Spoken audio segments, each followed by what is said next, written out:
The soft hum of the orbital station was a sound Toma had gotten used to. It was always there like background music, low and steady.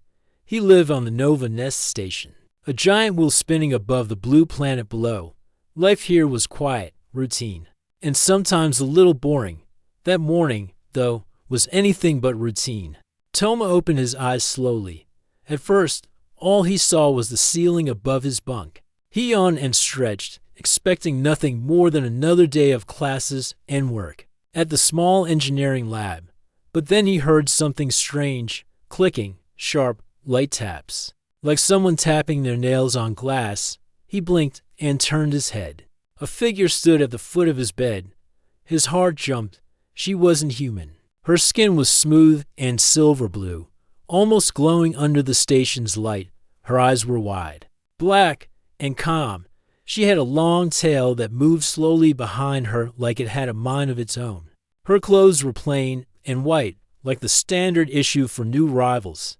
She didn't look afraid. She just stood there, hands folded, watching. Toma sat up quickly and grabbed his pillow like a shield. "Who are you?" he asked, voice dry from sleep. The alien girl tilted her head. Her voice was soft, almost musical. "I am Neri.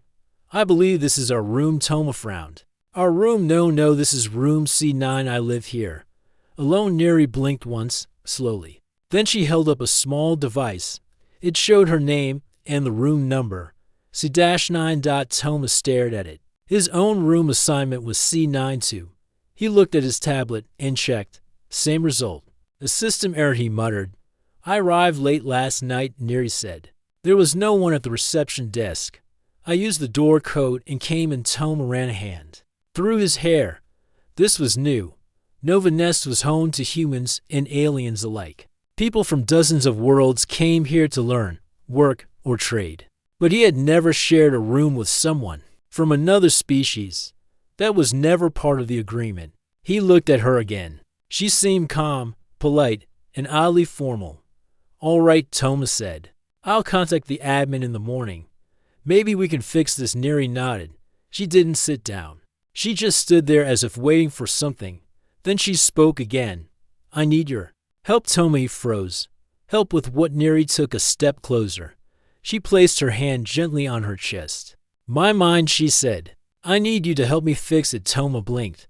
He wasn't sure if he heard that right. "Your mind, what's wrong with it?" "I cannot hear them anymore," she said. Her eyes flickered slightly. "My people are connected through a mind stream. When I left my planet, I lost the signal. Now I'm alone in my head.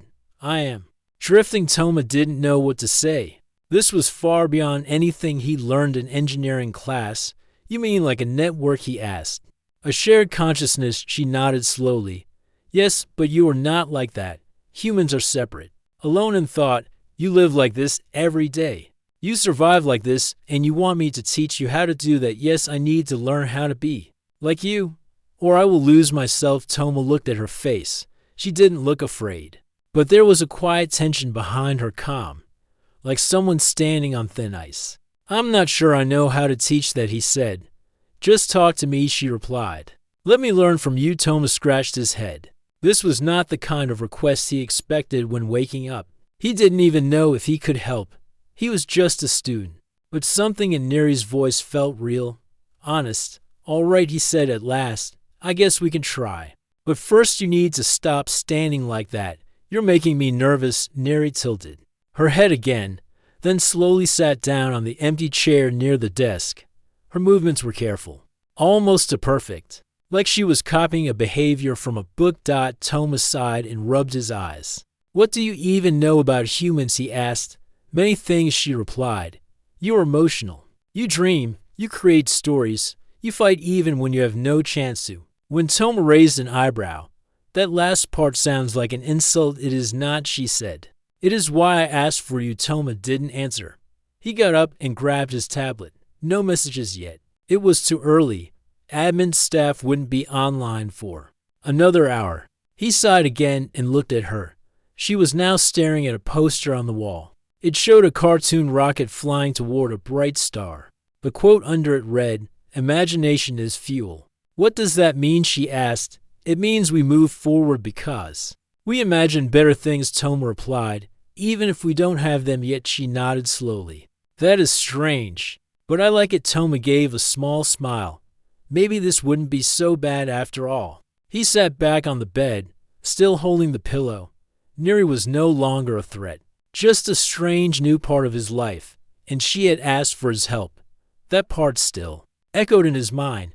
Teach her how to think like a human. It sounded impossible, but maybe, just maybe, it was worth trying. The next morning, Toma woke up to the smell of something odd in the room. Not bad, just strange, like clean metal mixed with fresh air. He turned his head and saw Neri sitting cross-legged on the floor, her eyes closed, her hands resting on her knees. She was breathing slowly, deeply, like she was meditating. Are you okay? Toma asked. Sitting up, she opened her eyes and looked at him. I was trying to quiet my mind. It is hard. Too many thoughts, too much noise. Toma rubbed his face. Welcome to being human. He stood and stretched, then looked around the room. It felt smaller now with two people. His side was messy books, clothes, old cups. Neri's side was empty. Just her bag and a folded blanket. Have you had breakfast? He asked. I did not need food in the morning. My energy lasts longer than yours. Toma raised an eyebrow. Look at you. He walked over to the small kitchen corner and grabbed a snack bar. As he chewed, he watched Neri stand and walk toward the window. The stars outside glowed bright and steady. Nova nests spun quietly above the earth. You asked me something strange yesterday, Toma said. You said you wanted me to help fix your mind. Neri turned to him. Her eyes were calm but serious. Yes, I still need your help. I do not understand how to think alone. It feels like I am falling inside myself. My thoughts spin. I do not know which ones are real. Toma nodded slowly. Okay, then we'll start simple. First question. What do you like? Neri blinked. Like yes. What makes you happy or curious? Something that feels good when you see it or think about it. She paused. The sound of wind, it reminds me of the river paths on my world. Also stars. They do not change. It feels safe to look at them. Good. That's a start. Humans call that comfort. You need more of that. Neri nodded slowly. What do humans do when they feel lost? Toma smiled. We panic. Then we complain. Then maybe we drink tea or listen to music. And if that fails, we call a friend. I do not have a friend here, she said. You have me now, Toma replied. She looked at him. Her face softened just a little. Thank you. Later that day, they walked together down the long corridor of the station. Other students passed by. Some gave Neri curious looks. Most had never seen her kind up close. The Ilari were rare. Most stayed on their homeworld, far from human space. Toma noticed Neri walking with perfect posture. Her steps were slow, controlled, like a dancer. You don't have to walk like that, he said. Like what? So straight, so careful. No one here walks like that. Just be relaxed. I do not know how. Try this, he said and slouched a little. Let your arms move. Look around. Think like you're not being watched. She copied him awkwardly. Her movements were stiff, like this. Closer. Keep trying. They reached the station library. It was a quiet room filled with screens, books, and study pods. Toma waved to the librarian bot, then led Neri to a corner table. This is where humans go when they want to learn, he said. She looked around with wide eyes. So many words, so many thoughts. All separated, yes, and each book comes from one mind, not a group. That's how we live. Alone, but still connected through our ideas. Neri touched a screen.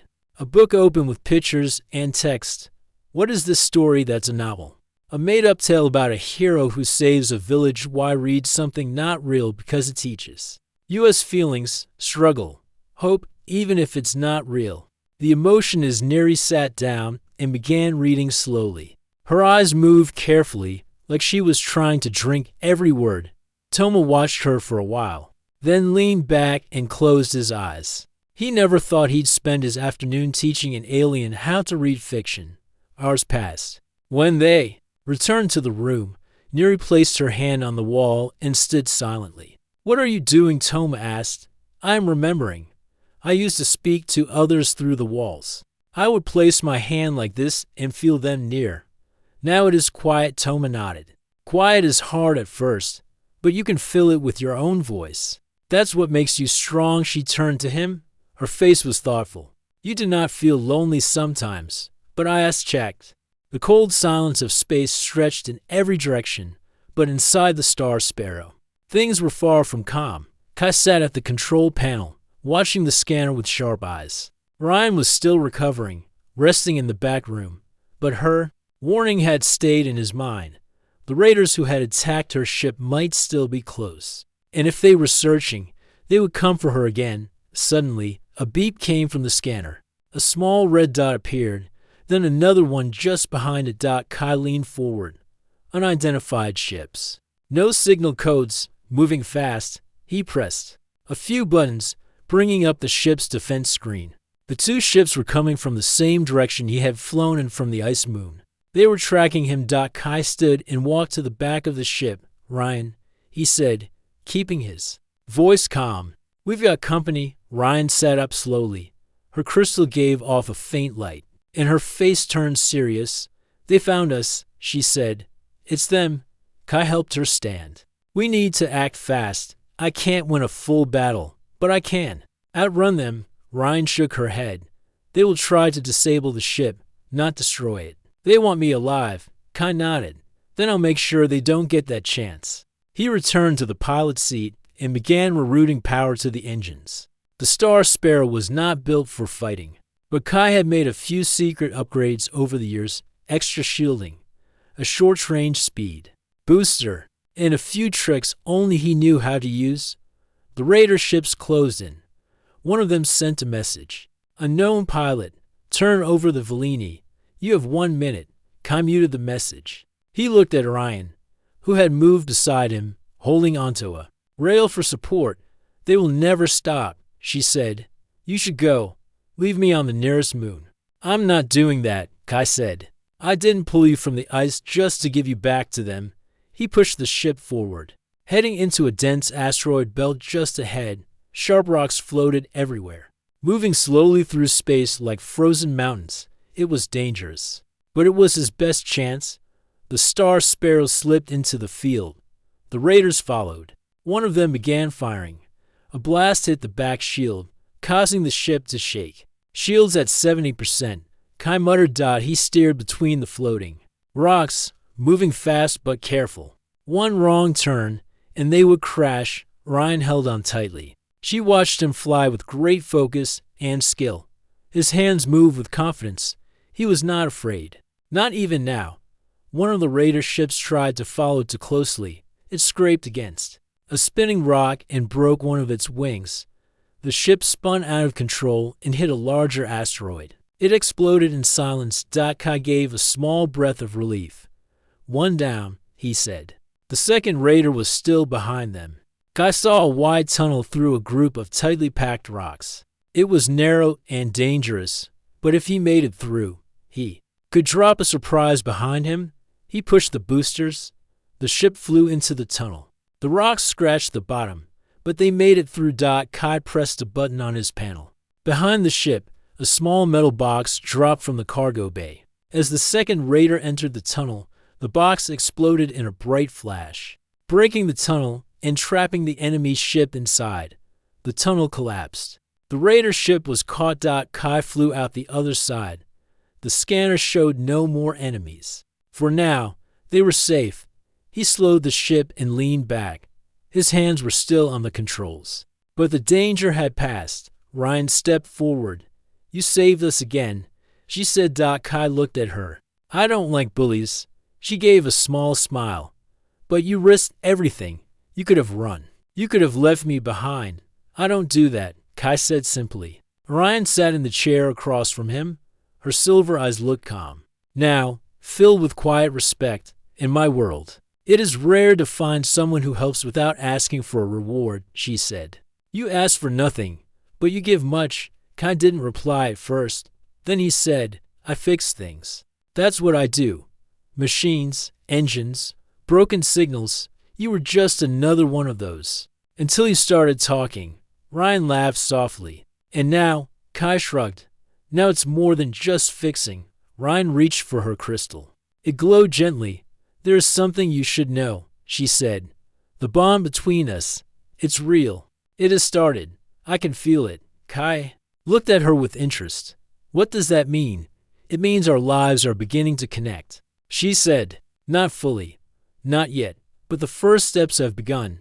Kai nodded slowly. All right, then let's see where this bond goes. The Star Sparrow moved into calm space once more. The stars ahead were quiet. The danger had passed, but the journey was far from over. Kai looked out the window, then back at Orion. He had saved her life, but something told him, deep inside, that she had started saving his too. Tarn stood quietly at the top of a crystal bridge on the winded peaks. The air was thin here. Clouds floated just below his feet.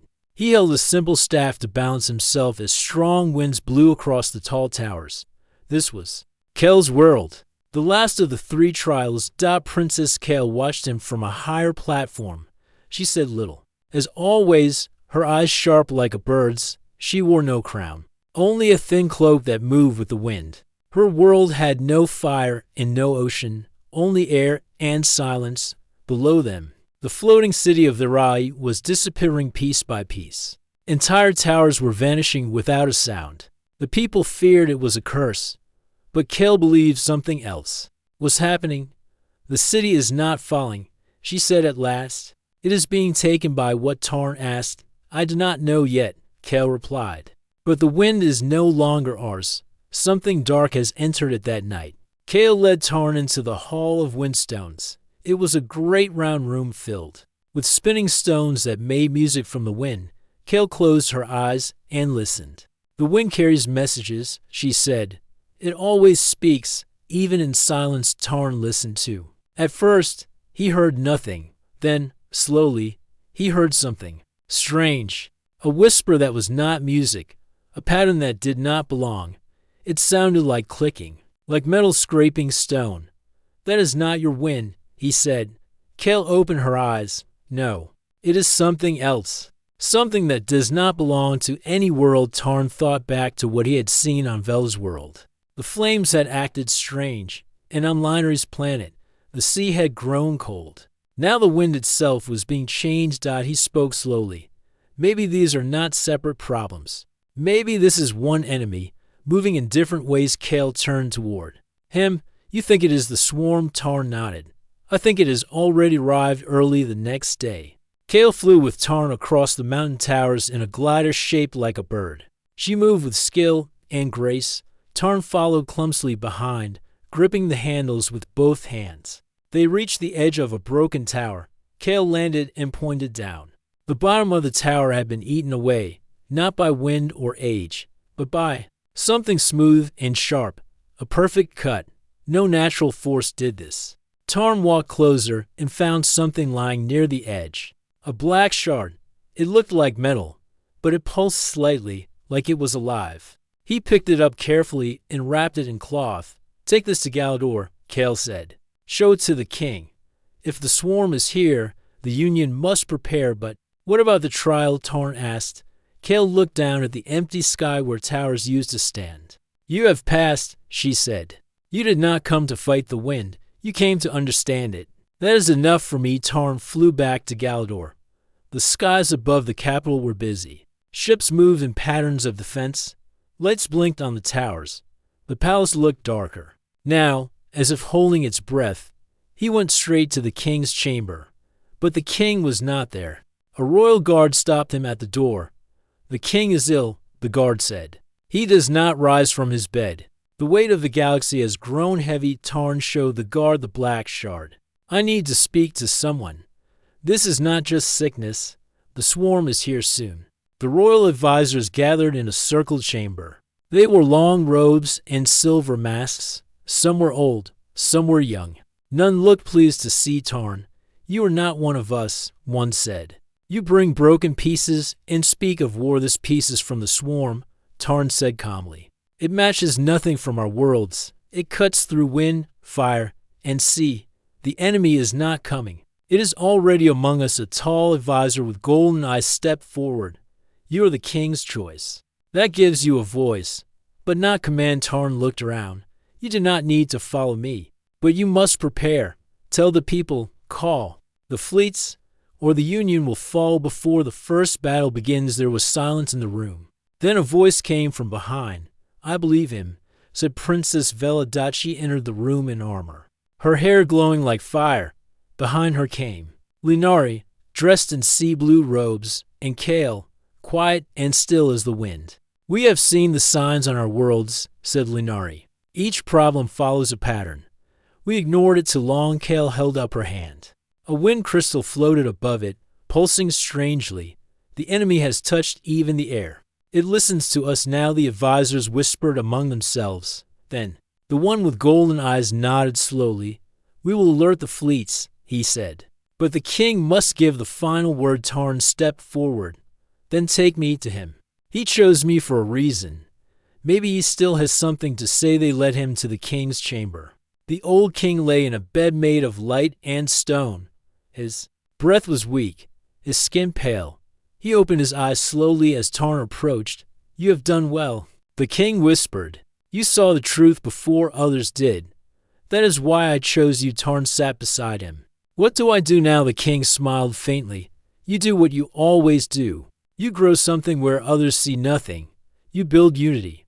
That is the true crown." The king closed his eyes. A moment later, he breathed no more. Tar and stood in silence. Outside the window, dark shapes moved in the distant sky. The swarm had come. The trials were over. The war had begun. The skies over Galador turned gray. The stars no longer shined as brightly as before. The wind brought whispers of fear from across the galaxy. People walked faster. Guards stood with sharper eyes. Everyone felt something dark was coming. In the great palace, Tarn stood with the three princesses Vela, Lunari, and Kale. Each of them had accepted him. Each of them had watched him face danger without fear. He was no longer just a farmer from Earth. He was something more now. But even he felt the heavy silence in the air. One night, the alarm bells rang. Ships appeared at the edge of Galador's skies. Not friendly ships, not traders or scouts. These ships were cold, black, and silent. They moved without signal or light. They looked like shadows but flew like fire. The black swarm had come. The palace shook with sound as the king's guards rushed through the halls. Soldiers took position. The sky shields rose around the city, but everyone knew it was not enough. The black swarm had destroyed stronger worlds. Tarn ran with the princesses to the war chamber. The king stood there already, looking at the map of the stars. His face was tired, but his eyes still held the light of a leader. "They have come faster than we thought," the king said. "Our outer posts are gone. We received no warning. The swarm has learned to move in silence." Vela stepped forward. "Let us fight. We still have strong ships. We can burn them before they land." Lunari shook her head. "We do not know their numbers. We need more knowledge, not fire." Kale stood still, then said, "The wind is full of their voices. They do not come to speak. They come to take." Tarn looked at the map. Then he looked at the king. "What will you do?" The king did not answer right away.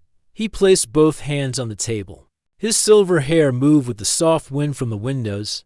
"I will stay," the king said, "and I will defend this world until my last breath." Tarn's heart grew heavy. "Then let me fight with you," he said. "No," the king said. "You must leave. You are the key now. You are the reason the three strongest houses stand together. If you fall, everything will break again. The people will lose hope." "I didn't ask for this," Tarn said. "No one asks to carry the crown." The king replied, "But the right ones carry it anyway." The king gave Tarn a small box. Inside was a glowing ring made of light and metal. "This is the bond of the Union. Wear it, and all the houses will hear you. It will guide them when my voice is gone." Tarn closed the box, holding it tightly. "I will protect them, I promise." That night, under the silent stars, the king stood at the front of his army. Great ships rose into the sky. Their lights burned red and gold. The black swarm came like a storm, silent but endless. The sky turned black as their ships covered the stars. The battle began. From far away, Tarn and the princesses watched from a hidden post. It was the king's order. They could not go near the fight. The king had locked the palace doors behind him. He had sealed their ships. Tarn stood at the window. His hands were shaking. I should be there, he said. Kale touched his shoulder. You are here for the days after, she said. The battle lasted only a few hours. When the sun rose again, the skies were quiet. No more ships moved. No lights burned in the sky. The palace received one last signal. It came from the king's ship. His voice was calm. Live well, he said. Then the screen went dark. The king was gone. Tarn sat in silence for a long time. The princesses said nothing. The wind outside blew gently. A few birds flew across the morning sky. The world was quiet, but the silence was not peaceful. A message came from the palace guards. The outer defenses were broken. The swarm had left no survivors. But strangely, they had not landed. After the king's death, they had vanished. No one knew why. The people gathered in the city square. They were afraid. Some wept, some shouted. Some asked where the princesses were. Others asked who would rule now. And the princesses returned to the city. As they walked through the streets, people turned to look. The crowd grew quiet. Everyone stared at Tarn. He was not wearing armor. He did not have a crown. He looked just like a man. But he walked beside 3 powerful rulers, and each of them stood close to him. Tarn stepped forward and raised his voice. I am not a prince. I am not a warrior. I came from a quiet world. I do not know the laws of stars. But I know this: your king died to protect you. He gave his life to save yours. And now we must protect each other. He held up the small box. He opened it. The light of the union ring glowed strong and steady. The king gave me this, not because I asked, but because he believed, and I believe, too. I believe we can stand together, not in fear, but in hope. The people were silent. Then Vela stepped forward. I saw him face fire for those he did not know, she said. He is brave. Lunari stepped beside her. I saw him heal the waters we thought were lost, she said. He is wise. Kale moved closer. I saw him walk through wind and darkness without falling, she said. He is steady. The people listened. And then someone in the crowd said, let him lead. Another voice followed. Let them all lead, together. The princesses looked at Tarn. He looked at them. He did not feel like a king. He felt scared. But he also felt something new. He felt ready. He placed the ring on his finger. The light rose high into the sky. It spread across the towers of Galador. The winds changed. The waters stilled. The fire burned soft and bright. A new crown had been chosen. And the swarm, watching from the edge of space, saw that the union had not broken. It had grown stronger. The light from the ring still floated above the city. It shined like a new star, clear and strong, as if telling the galaxy that Galador still stood. The people watched it with hope in their eyes. Some cried, some smiled, many bowed their heads, not in fear, but in respect. Tarn stood at the front of the palace with the 3 princesses beside him. His hands were still shaking, but he stood tall. He had no crown on his head, no armor on his chest, but everyone looked at him as if he already wore both. For the first time, the leaders of the Union's worlds listened to one voice. Not a king from a royal line, not a general with armies, but a human farmer from a quiet world, chosen by fate, trusted by 3 royal bloodlines, and proven by trials of fire, water, and wind. A new message arrived from the stars. It came from the edges of known space. The black swarm had attacked again, this time, not a world, but a traveling fleet of peacekeepers. No warning, no chance, just destruction. The people of Galador grew afraid once more. And called a meeting in the Star Hall. He invited all leaders who remained loyal to the Union. Many came, some by ship, some by signal. A few came with doubt, others with anger. But they all came. In the center of the round chamber, Tarn stood and spoke. The swarm does not speak. It does not listen. But it learns. It has changed. It hides in silence. Now, it attacks faster. We can no longer wait for it to come. We must go to it. There was silence. Then one leader said, You want to strike first? But our fleets are smaller than before.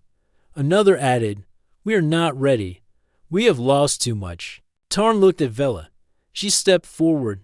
I saw what happens when you wait. My world burned while we argued. The swarm took our moons one by one. If we had acted faster, they might still be safe. Lunari stepped beside her. We are strongest when we move as one. Water alone cannot hold a storm, but together, we can flood it. Kel's voice followed. The wind whispers of danger. Yes, but also of change. This is the moment we decide what we are. Tarn nodded. We did not ask for war. We asked for courage. We asked for unity, fire, water, wind. And earth let them stand together, not just in name, but in action. The leaders whispered among themselves. A long silence passed. Then, slowly, one by one, they agreed. Ships were called. Messages were sent. Old factories returned to life. Planets once quiet with fear now moved with purpose. The Union was rising. Again, but not like before. This time, it was not led by one king. It was led by four voices. The union of four. Tarn, Vela, Lunari, and Kel became the center of this new power. Each brought their strength. Vela led the flame wings, the fastest attack ships. Lunari guided the healing fleet, filled with medics and shield carriers. Kel commanded the sky eyes, the silent scouts who moved with the wind. Tarn did not lead a fleet, but he moved between them all, sharing ideas, solving problems, and giving hope. On a quiet night before the fleet's launch, the four stood together on the balcony of the palace. Tarn looked out at the stars. Do you think we will win? Vel crossed her arms. We fight. That is enough for now. Lunari touched her pendant. Winning begins with belief. We believe, so we begin. Kel nodded. The wind never stops, even when unseen. Tarn smiled. Then let's fly. The next day, the Union fleet rose into the sky. Thousands of ships from dozens of worlds flew in perfect order. Their lights formed patterns across the stars. Behind them, the people watched, holding their breath. Ahead of them waited the unknown. Tarn stayed aboard the central command ship, the Unity Star. It had parts built from each of the three princesses. Worlds, fire engines from Vela's people, shield walls from Lunari's oceans, and sky sails from Kel's mountains. Earth's tech was simple, but Tarn added farming systems to keep the crew fed and healthy, even in long journeys. The scouts returned with news. They had found a trail of path left by the Black Swarm, wrecked ships, empty stations, but also a signal, weak, broken, but real. Kale listened to it closely. Her eyes narrowed. It is not just the swarm. There is something inside it, a mind. Tarn leaned closer. A leader, maybe, she said, or something that controls them. Tarn stood. Then we must face it. The fleet moved fast through the stars. Every system was checked. Every ship stood ready. They entered the dark region of space known as the Void Path, a place where light was thin and signals died. It was there they found the swarm waiting. Hundreds of black ships rose from shadow. They did not speak. They only moved forward. The battle began. Flames lit the sky as Vela's ship struck first. Lunari's fleet shielded the weak and pulled. Wounded back, Kel's scouts flew fast and silent, striking from behind. Tarn watched from the command. The journey back from the heart of the swarm was quiet. No alarms, no attacks. The dark ships that once chased every living vessel now floated silently in space. They did not fire. They did not move. They simply watched. Inside the ship, Tarn sat beside the princesses. His eyes were tired, but his heart was steady. They had not won with power. They had not used force. Instead, they had brought something the swarm had never faced before: understanding. I still don't know why they let us leave, Tarn said softly. They feared what they could not touch. Kale replied, they felt our peace and could not break it. Lunari added, even fire can warm if it is held with care, said Vela. Tarn looked at all three of them. We did it together. They reached Galdor as the sun rose above the silver towers. The sky was clear, the wind gentle. It was the first true peace the Union had seen in many years. The people gathered in the city square to welcome them, leaders from every world sent messages, children waved small flags from the tops of homes. Old warriors removed their helmets and bowed their heads. Tarn stepped out of the ship first. The crowd fell silent. He was not dressed like a ruler. He wore a plain tunic, a cloak of soft green, and boots still marked by travel. But when the people looked at him, they saw more than a man. They saw someone who had faced the darkness and returned with light. The three princesses stood beside him. Vela, proud and fierce, held her blade of fire. Lunari, calm and wise, carried a scroll of unity. Kale, silent and steady, lifted a small wind crystal toward the sky. Tarn raised both hands. My friends, he began. This is not a day for crowns or thrones. This is a day for new beginnings. The swarm did not fall because of war. It stepped back because it saw what we truly are. Not perfect, not always brave, but willing to stand together. He looked at the three princesses. I could not have done this alone. Each of them has taught me something I never knew before.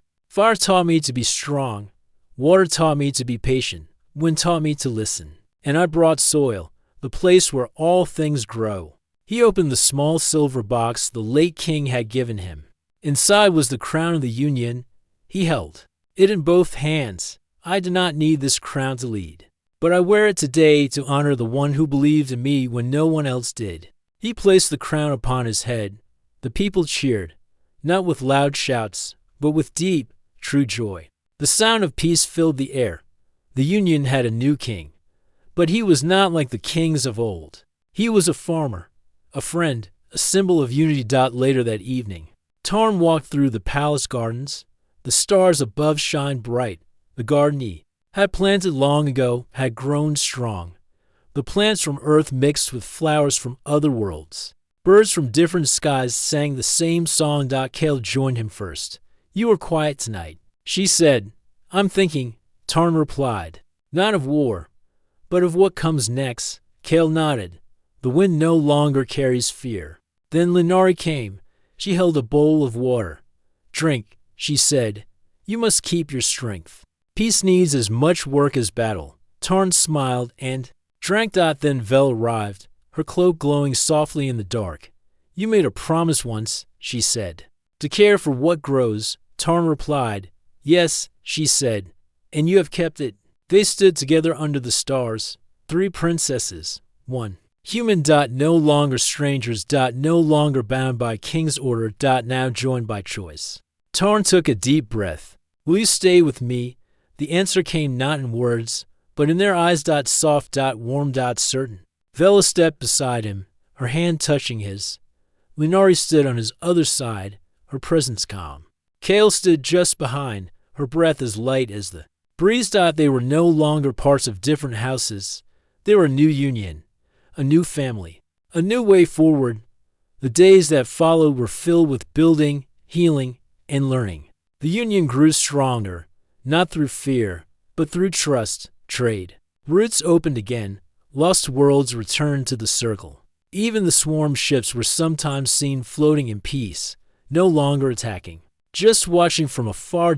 And across the galaxy, people told the story of a farmer who became a king, of three princesses who chose their own path, of how the fire, water, wind, and earth came together not for war, but for something greater. And in the palace garden, where stars still bloomed at night, for chairs stood around a table of stone. They would sit there often. To talk. To laugh. To plan. Not as ruler and followers, but as one, together.